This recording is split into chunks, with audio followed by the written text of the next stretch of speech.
Coming up on Locked On Angels, who would you build this team around? Shohei Ohtani or Mike Trout? John and I have decided, and we're going to share who we're building our team around. Plus, what player are we watching this weekend? And you have vented, and we have some voicemails, and it's beautiful. So we're going to share those with you. You're Locked On with Mike and John, and this is Locked On Angels. You are Locked On Angels, your daily Los Angeles Angels podcast. Part of the Locked On Podcast Network, your team every day. And thanks for making Locked On Angels your first listen of the day. We're free and available wherever you get your podcasts. You can share the pod with your friends. Hit that share button. You can rate and review the pod, and it helps others to find it. And you can subscribe to the pod on YouTube. Click that little bell to be notified every time a new episode drops. And today's episode's brought to you by our friends at BetOnline. BetOnline.net has you covered this season with more props, odds, and lines than ever before. BetOnline is where the game starts.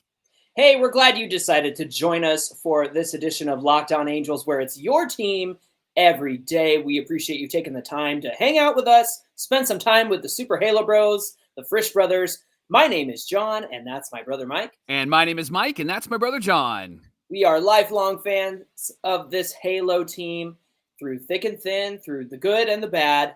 And if you needed any proof of that, well, we're still here at the end of yes. this season and at the end of this week, actually.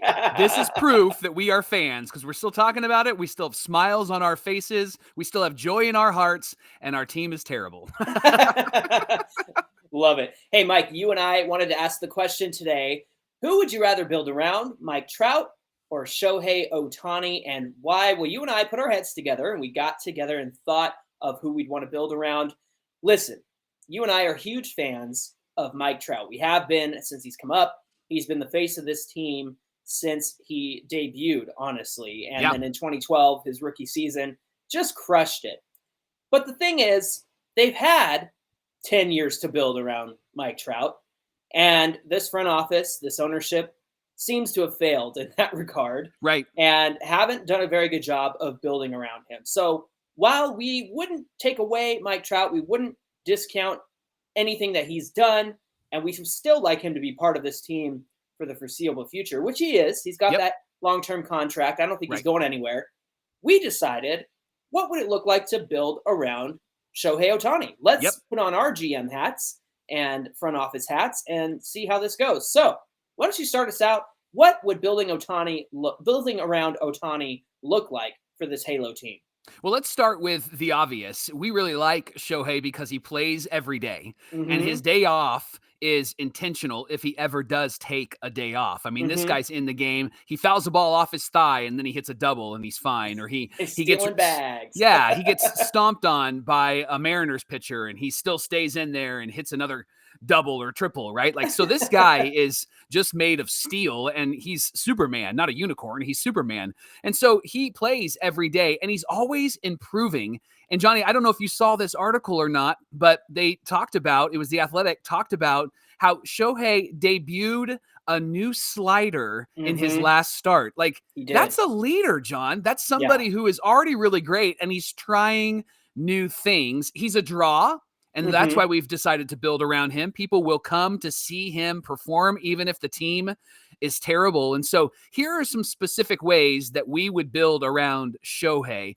First, I would get 5 solid starting pitchers around Shohei Ohtani. I want pitchers that throw deep into ball games and that eat up innings. And so if I'm looking at this team right now and I'm the GM, here's what I'm doing. I'm going to keep Detmers because Reed has really improved. He would be the ace of this staff if Shohei wasn't on this staff. I'm going to keep Sandoval, even though he can drive us nuts, and even though he can kind of have that pitch count really start to get deep, heavy, right? Like he's not going to allow him to get deep into a game. Right. But I'm going to keep him because I think he's got a lot of potential. And I'm also going to keep Suarez because of what I've seen from him in his last 4 or 5 starts. They're all going to be in my rotation.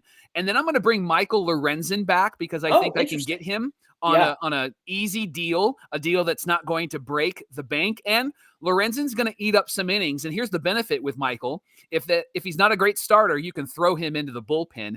And then I'm going to add a really strong starting pitcher. And here's the two names that I'm thinking of: Mike Clevenger or Aaron Nola. They're both free agents, and I would bring them in to be the number 2 or the number 3 starting pitcher in this 6-man rotation with these 5 guys holding it down. So that's how I would build around Shohei when it comes to starting pitching. John, why don't you talk about the bullpen? Well, a note on Nola, they have a club option in Philadelphia. So they've got to make the decision to let him go. I don't know. Will they do that? The Phillies? I'm curious to see how that's going to go because Aaron Nola is one of their best pitchers, obviously. Right. So that would be interesting. But I love the Aaron Nola addition. So if he becomes a free agent in the offseason, I think the Angels go full bore and they go after him. Some other names I think would be great. Sean Manaea, that would be an interesting decision. Chris Bassett, of course. These are names that you and I have brought up in the past, I think would supplement this 6-man rotation very well, and maybe even go back and get Syndergaard. I think Syndergaard really liked it here. I think that I would like to see that as well, but I like building that 5 solid starting pitching rotation around Shohei. Let's talk about that bullpen. Let's get some new faces in there. I want to utilize the young guys like Chapman, right? That would be a great one. And then, of course, Rodriguez and even Ben Joyce. So you have Chris Rodriguez, Ben Joyce, and then you need some confident pitchers to eat some innings. And that would be like Jaime Barria. He's had a great job doing that so far this year. And they've used him in high leverage, low leverage, all kinds of situations. And then, Mike, you and I talked about getting a potential closer.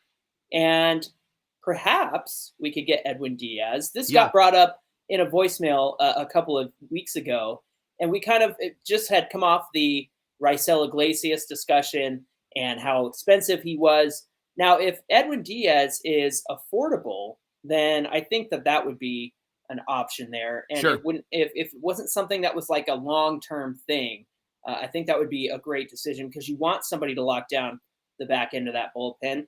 But yeah, I think Sam Bachman could also be a potential choice at the end of that bullpen, and maybe even Ben Joyce. I still like Austin Warren. I still like Andrew Wantz. I think those guys do a great job.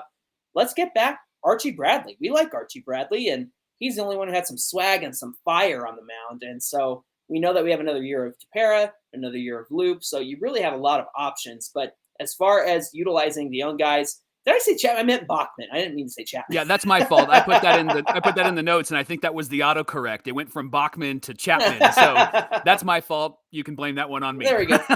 Sam Bachman, and Chris Rodriguez, who's coming back next year, and possibly even Griffin Cannon, and see how he shapes out in the next year or so, because he's also had his injuries as well. What do we do on the offensive side, Mike?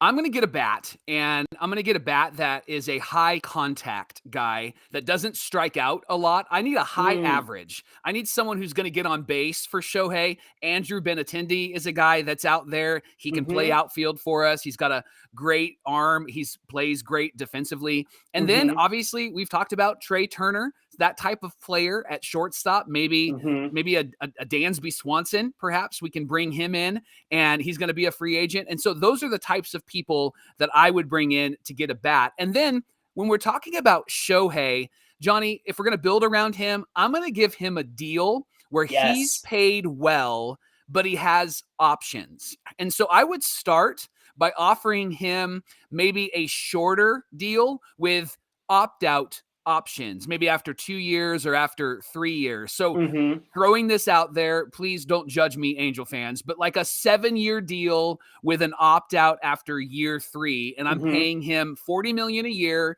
because that's what you have with a batter like Shohei, about $20 million, and then a pitcher like Shohei, another $20 million.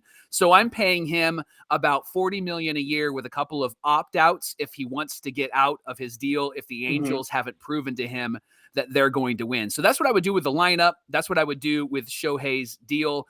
But Johnny, we got to talk about manager. Who who do we bring in if we're going to build around Shohei? Who do we bring in to lead this team? Because it's not Phil Nevin. No. Obviously, it's not Joe Madden. So who are we bringing in to build around Shohei? Well, look, I think Joe Madden and Phil Nevin, by extension, have done a great job letting Shohei dictate his schedule, letting him dictate when he's playing or when he needs a day off. And so that part of the conversation, I feel like they did a great job. And even Nevin, even though we were frustrated with him as a manager, I think he's handled Shohei very well. But I think that you need somebody who's got a history with his team, who's got fire and passion. And when I saw him speak at the 2002 World Series celebration, I was there in person. Darren Erstad, baby. I like that guy because he has a connection with his team and he's had success at the college level. And I think that that would translate very well to the major league level. And again, we need somebody with a passionate leadership who can be stern and keep the guys focused and keep them in their place, but also not be afraid to have some fun. And also, more importantly, give Shohei Ohtani the flexibility to dictate his schedule.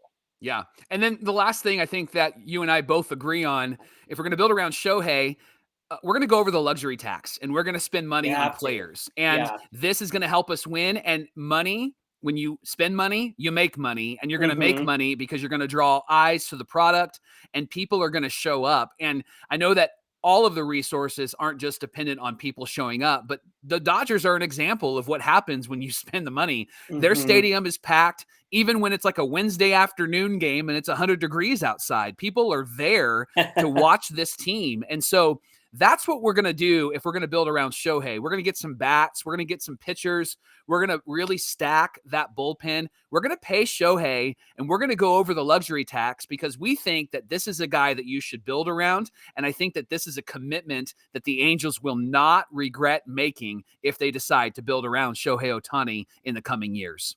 And last year, we had those $3 tickets all throughout September. I wonder if they're going to do that again this season. They owe it to us. They're going to have to. Look at how much money you're losing because you don't have a winning product on the field and you're not going anywhere. Yeah. You discount your tickets like that, and there goes a bunch of attendance revenue right there. And I'll be interested to see if they do that in September. So if you want to win, if you want to put a winning product out there and you want the fans to keep returning at a price that is beneficial to you, you have to spend money to keep Shohei here. You have to spend money on the right players. And you have to go over that luxury tax. Well, coming up on Locked On Angels, you called and vented, and we're going to share those voicemails because they are fantastic. They are fantastic, fantastic, fantastic. So get ready for that. And also, Locked On Angels is brought to you by BetOnline. BetOnline.net is the fastest and easiest way to check in on all your betting needs. Find all your favorite sports and events at the #1 online source for odds, lines, and games. Find reviews and news of every league: baseball, football, basketball, hockey, even combat sports like MMA, esports, and even golf. BetOnline continues to be the top online resource for all your sporting wagering information. From live in-game betting, scores, and podcasts, they have you covered. So head to BetOnline today or use your mobile device to learn more about the actions happening today. BetOnline is where the game starts. We want to thank you for making Locked On Angels your first listen of the day. And as we head to Detroit this weekend, starting tonight, the Angels are going to be taking on the Tigers for the first time, actually, this season, which is surprising. Yeah. But you know what happened? A year ago, we had a series in Detroit, and we were pretty successful. And I'll speak to that in just a little bit. But what we like to do, Mike, is have our players to watch this weekend. So who you watching? What do you want to see this weekend? Go for it, Mike. Well, he's supposed to be back tonight, and that is Mike Trout. He's supposed to be back in the lineup. And so I'm going to watch Mike Trout, and here's what I'm watching for. I'm curious about his bat speed. I want to see if there's any residual effects of his back being hurt, being out for a long time. Like, does his eye change, or is that just naturally Mike Trout? Does his bat speed, is it going to be okay, or is he going to slow down? I'm also curious about his outfield play, what that back will do and dictate as he's in the outfield. Will he actually hustle as fast as he can? Will he dive for balls? Will he try to jump up against the wall? Those are the things that I'm really curious about. And I'm curious about how Phil Nevin will use him, because Phil is going to be managing him, and Phil is going to have to make decisions on if Trout is going to play all weekend long, or if Right. Trout is going to play up until like a certain point in the game. Are they going to Right. ease him back in? And I'm going to be watching his swing, and I'm going to be looking for that Trout swing in the zone. Is he going to be able to barrel the ball? A good indication if he's doing all right and reading the ball really well will be the exit velocity on some of the hits that he has, whether they're outs or whether they're hits, and he's successful. Watch that exit velocity, because that is an indication that he is on the ball and he's hitting the ball really, really hard. So there's a few things to pay attention to this weekend as we watch Mike Trout. Gosh, I'm hopeful that Trout hasn't missed a beat and that he walks into Detroit and he leads us to victory, and he gets a couple of home runs. He knocks in a couple of runs, makes a couple of great plays in the outfield. It'll be really fun to watch him play again, because outside of all the talk about him not going to the playoffs, and outside of all the talk about like he's going to have to retire because of his back, he's just really fun to watch. And yeah, I can't wait to watch him this weekend, and I'm hopeful that this will be one of those Mike Trout against the Mariners, except they're the Tigers sort of weekend, where he just dominates them, hits home runs, knocks in some runs, perhaps even steals bags. If he's stealing some bags, then we're going to know that Trout is feeling pretty good. If he goes first to third, we're going to know that Trout is doing pretty good. So those are the things that I'm watching, and Mike Trout is the player that I'm watching this weekend. Where are you going to put him in the lineup? I actually would have Mike Trout bat second. I would put him at the top of the lineup, right behind David Fletcher, or maybe have Ohtani bat second and Trout bat third, because I like Fletch at the top, and having those bats at the top I think will be really, really great. And then you can move maybe a Rengifo down to like maybe cleanup or even fifth in the order, because he's been really, really great and will be supposed to be in the lineup, and that his back issue was just that he needed a break. So that's where I'm going to put Trout in my starting lineup.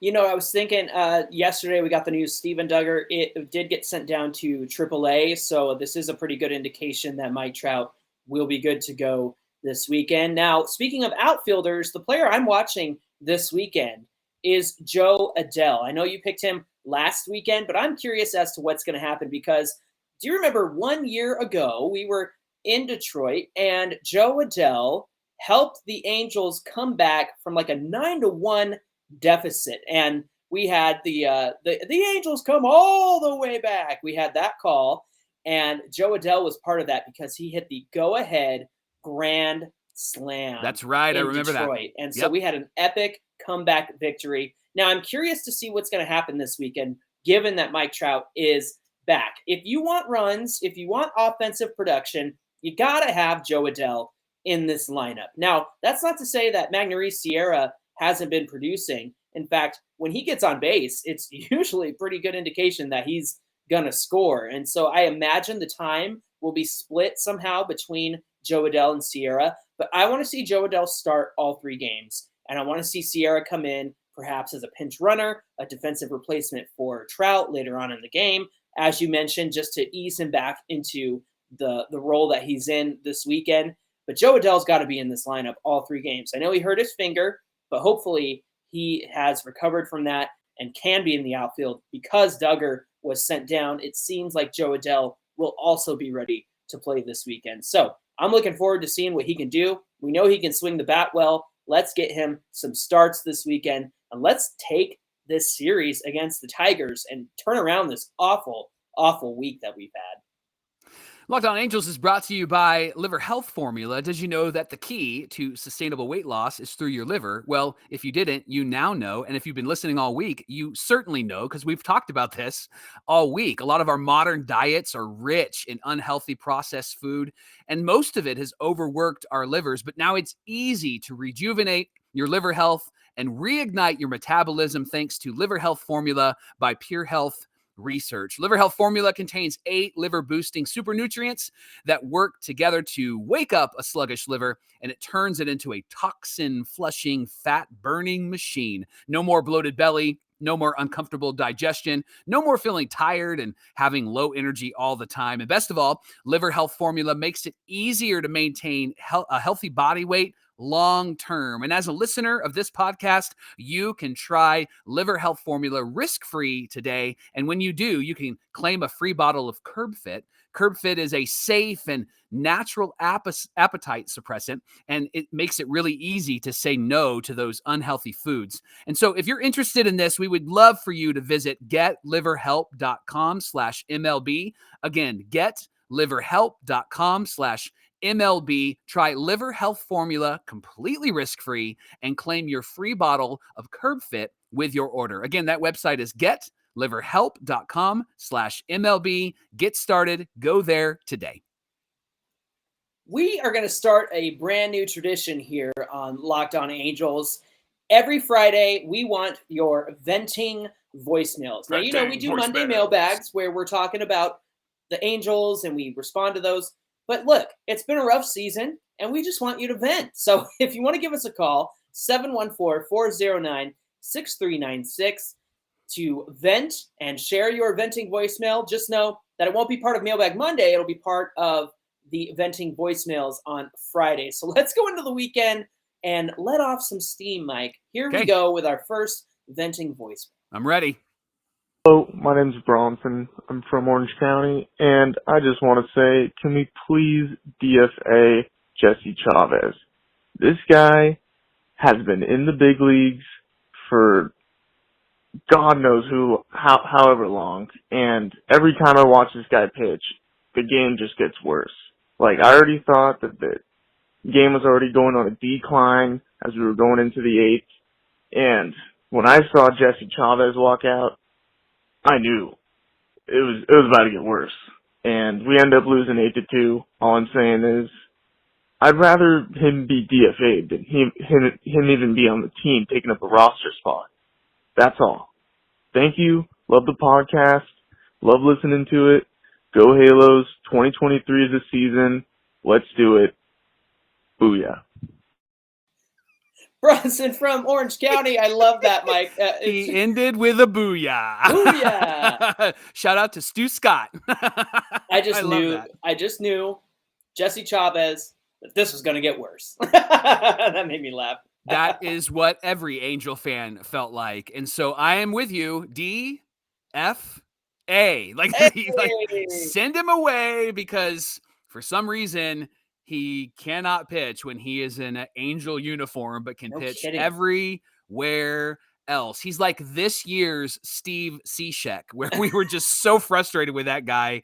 And so, yes, I'm with you. Like, let's just give the ball to somebody else and let him earn his stripes instead of giving it to somebody who really should not be earning stripes at all, but should be pitching really well. And I get he's in there to eat up innings. I get he's in there because we may not have somebody that's going to play that role, but let's find somebody, because this is getting ridiculous. He's been in so many high leverage situations. It's ridiculous. Yeah. Speaking of bad decisions from the dugout, let's go to this voicemail right here. Hi, John and Mike. This is Terry, and I'm calling from Irvine, and you guys are addictive. You are often my first view in the morning on YouTube. Just want to make a comment on Phil Nevins and his comment on the other night when the individual walked on 3 pitches. Who's watching that from the bench? We have these professional coaches and managers and such. And he blamed it on the umpire, and I agree the umpire should be accurate. But somebody's got to watch the umpires. And I just see this situation in the dugout as failing, and I know he's probably not going to last through this the end of the season, after the season. But just really wanted to share that Phil Nevins comment. Thanks so much. Terry from Irvine, thank you so much for your voicemail. She's right. Who's watching the umpires? What are the bench coaches? What are the coaches? What's Phil Nevin doing? How did they let this one get away? What he's doing is not his job. That's the problem, Johnny. And I love how she approached it. That was her vent. That was her venting level. Like, I just have a comment about Phil Nevin. I think this is ridiculous. To be fair, I selected it because, this is our first venting voicemail. So no, I'm it's sure great. The energy will be up in the coming weeks. But hey, listen, I really appreciate it because what it does is you're not going to get stirred up. You're not going to get an ulcer, but you're proving a point. I love that it was right, practical. It was yes, reasonable and it was very straightforward. And you didn't have to yell and didn't have to scream. That was my favorite voicemail. And yeah, Phil Nevin's not doing his job, nor is the rest of the bench doing their job. Like, why is this happening? And how is it allowed to happen? And why wouldn't you go and check? Because everybody was looking around going, wait, yeah. was that 3 balls or was There that was plenty of time to 4? check. Like, yeah. And so they could have gone out and just asked. Even Patrick O'Neill from the booth was like, it's only ball 3, guys. Hey, wait a minute. Yeah. And he even knew. So maybe he could probably manage better than Phil Nevin can manage. No kidding. No kidding. All right. We got one last voicemail for venting voicemails. Here we go. Great calling, guys. Enjoy it every morning. Just a thought. This is Jim from Yorba Linda. I'd like to see Chad Wallach be brought up. He's the only guy that hasn't been designated for assignment and caught a no-hitter this year. I'd like to see Stassi out of there. I don't think it was horrible that he looked at so many fastballs this season, and now his play behind the plate is just horrible. And I'm still having problems recovering from the Philadelphia when Suzuki had Iglesias on the mound, bases loaded, and anybody that played MLB The Show knows you don't throw an inside fastball to Bryce Harper. So many of his home runs on YouTube are inside fastballs, and yet Suzuki called an inside fastball, and then in extra innings called I believe an off-speed pitch for the game winner.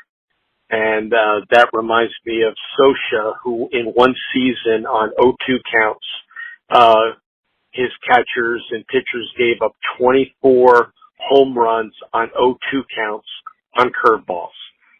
Enough. Bring up Chad. Let him be the key catcher for the rest of the season, and bring up Ohtani. Take some of the pressure off him, but let's see if he can hit major league hitting. Take care. Keep up the good work.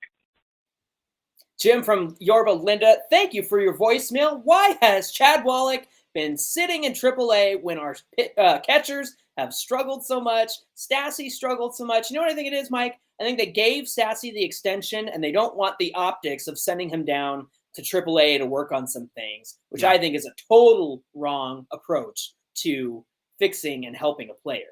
Yeah, this is the lame duck season. And so what happens in a lame duck season is that you don't have anybody that's going to make any really strategic, thoughtful decisions. And so to bring up Chad Wallach is a strategic, thoughtful decision. And to have Max Stassi be the backup and maybe DFA Suzuki or something along those lines would be strategic and thoughtful. But the problem is they probably don't want to make a big decision on Stassi because they're going to need him next year and they don't want to do any damage in the organizational relationship with him. But the truth is, like, that's a great decision. Let's figure this out. Let's bring up some of those guys. Because if you're not playing well, you're going to lose your job. If you're not playing well, we're going to replace you with somebody else. But there isn't a threat on this team for that. Everybody just keeps kind of, yeah, sure, go ahead, Velasquez. We're going to put you back out there. And sure, go ahead, Stassi. We're going to throw you back out there. And that's not saying, hey, we trust you. That's saying we don't have anybody else to replace you, or we're afraid to replace you. So, yeah, I'm on the bring Chad Wallach back up train. I agree 100%.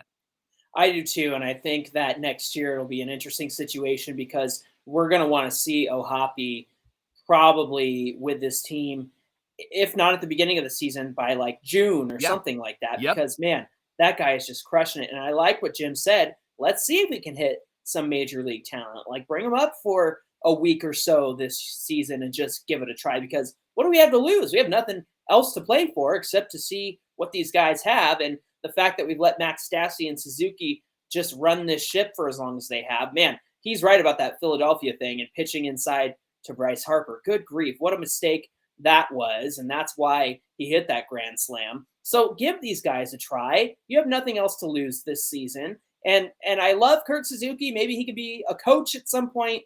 And he's been much better this year than last year. But for him to still be on this team when you have plenty of other options, is just a mistake in my eyes. Well, thanks for making Locked On Angels your first listen of the day. Now make your second listen, the MLB Locked On MLB podcast show with our friend Soli. He brings humor, passion, and a unique perspective on every major league team and shares some of the biggest stories from around the league. So follow the #1 daily league-wide podcast, Locked On MLB, on the Odyssey app, YouTube, or wherever you get your podcasts. Hey, you're going to want to follow us this weekend at Locked On Angels on Twitter and, of course, at Super Halo Rose on Twitter and Instagram because, Mike, Monday is... It's just another mailbag Monday.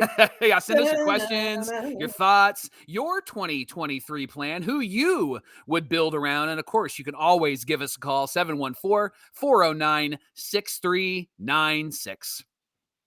I love that. Yes, and please, any questions you have, comments, send them our way on Twitter and Instagram or give us a call on the voicemail line. And, of course, if you happen to vent, we'll save it for next Friday's venting voicemail. Oh, heck yeah. Because I think we're going to need it.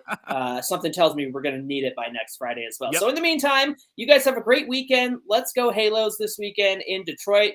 We'll see you back here on Monday. My name is John, and that's my brother Mike. And my name is Mike, and that's my brother John. And we look forward to hearing from you over the weekend, and we want you to take care, and we'll see you back here for more Locked On Angels.